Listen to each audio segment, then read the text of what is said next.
I reckon there's lots of people out there that would consider themselves a leader, and because of that, they'd have a definition around what makes a great leader. For me, it's quite simply three things. First of all, it's about thinking well. I think the research is out there. 95% of our thinking is the same as yesterday. We're rather automatic. 80% of that is negative, so we're automatically negative.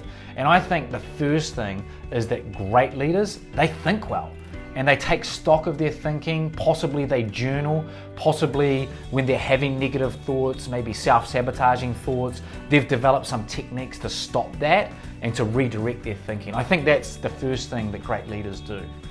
I think the second thing that great leaders do is they don't just think well, but they speak well.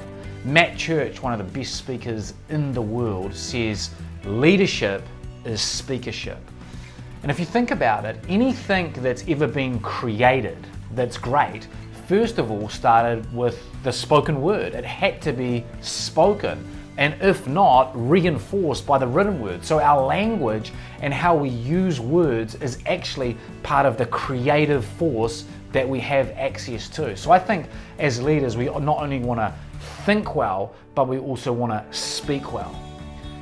The third piece of the puzzle is act well.